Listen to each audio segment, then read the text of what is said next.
Okay, recording here from the 5th floor of the Glickman Library at the University of Southern Maine, my hometown library space. It's a quite excellent library, both in terms of its holdings as well as its location and the space it provides.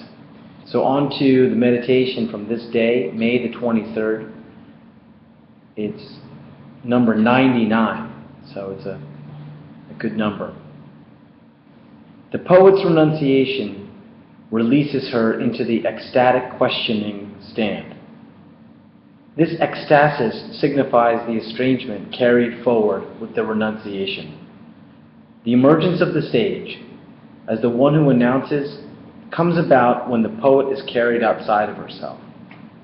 To stand outside, ecstasis, is to be released by the beckoning of language into the open, mysterious region of enchantment, the region of the unforeseen, the ineffable. The one who is released into this domain is free to convey the dwelling that emerges in this abode. To convey poetic dwelling is to point towards this abode, to draw others into this region by conveying language's appeal. The one who dwells poetically transmits the appeal of language, speaks ecstatically through the evocative saying, and thereby estranges those who receive this message. Teaching is thus the initiation of learning that gets underway through the estranging saying that appropriates humanity into the proper compartment of listening. When the sage speaks, he conveys or points to the wisdom that is being's gathering. Wisdom is the appropriation of humanity into its appropriate dwelling as a fellowship of peace and freedom. Learning is the modality or dwelling that is directed by being's gathering. To be gathered by being is to be organized into the cultivation of peace and freedom, to partake in the building of poetic dwelling. But to partake in the building of poetic dwelling is to bear the message of wisdom. To bear the message of wisdom is to dwell poetically. Thus, all who hear the invocative invitation of the sage become involved in learning, which is nothing else than this: to let teaching happen. To let teaching happen is to submit oneself to painstaking hearing, to the modality of listening, to become intensely attentive to the other. And this is also why we say the sage offers teachability to being. This gift of teachability is thus the offering of painstaking listening, steadfast openness. Being's appearance as the truth of wisdom requires and depends on the reception of beings to be gathered in fellowship of peace and freedom. Nature, the earth, is most essentially capable of being appropriated and gathered into this fellowship. It is the human, the mortal, who is conscious of his mortality, that is alone capable of denouncing the gathering appeal of language and retaining the claim upon and over beings, first and foremost himself, and then all others who appear before him. The objectification and reification that manifest in humanity's dominion, domination over nature, signifies the ongoing denial and denouncement of being's appeal. To be teachable is to be open to the unforeseen, to stand outside of oneself and before the ineffable. To remain ignorant is to reject this unspeakable and unnameable as the non-existent, unthinkable nothing, and to remain enclosed within the domestic security of the habitual habitat. The modality of this self-enclosure is the unfreedom of isolation and unilateralism. The singular self-enclosed being is the mortal who has become chained by mortality, frozen by the unforeseen and unpredictable arrival of death. On the contrary, learning is the very celebration of life, as the poetic festival unfolding along the boundary of the boundless.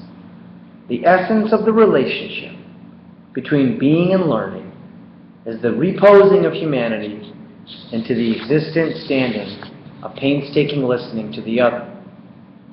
Such painstaking listening is the condition for the actuality of freedom and peace, for in this receptive modality, all are released from the imposing gaze and judgmental voice, yet enjoined in the care and concern that follows from the intensely attentive reception of the other. We are received and receive one another in this dwelling that is grounded in listening. When we speak as the respondent, as the one who offers a retelling. The reciprocal exchange and gaze of the one who dwells poetically, freely, and thereby compels the renunciation of the claim upon language. The one who receives this message remains steadfastly open, and thereby most ready and willing to learn. The one who responds to language's appeal is most teachable, most ready to receive the other, to let be the other as autre. This is why we name the fellowship cultivated in the gathering directive of Logos the dialogic community of poetic dwelling.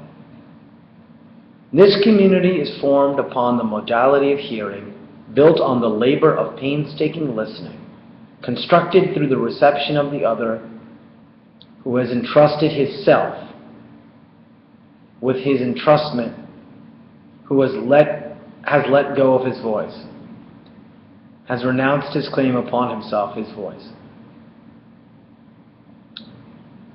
To let go of one's voice, to renounce the claim upon oneself, is to submit oneself to the claim of the community. But to let go is to make the leap into learning, that is, into the twofold play of being's processual unfolding.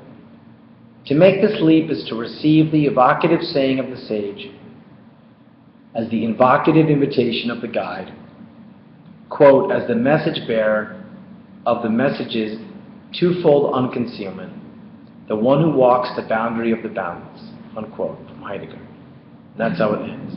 I want to read again a sentence that I didn't read very well. The community is formed upon the modality of hearing, built on the labor of painstaking listening, constructed through the reception of the other who has entrusted his self, and with this entrustment has let go of his voice, has renounced his claim upon himself, his voice. To let go of one's voice, to renounce the claim upon oneself, is to submit oneself to the claim of the community. I think all this is pointing to or taking up the importance of hearing and of listening. And in my commentary for this video, which is on my blog, Duarte Being and Learning Blogger, I include a video from an avant-garde musical trio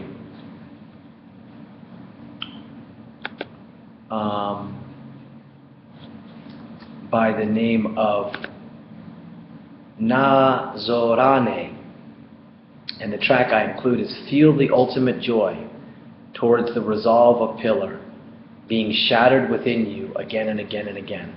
And Nazorane is a trio that I think is worth listening to. So check it out and read the blog post that is related to this video, which is OPM 99, commemorating the writing from this day, May the 23rd.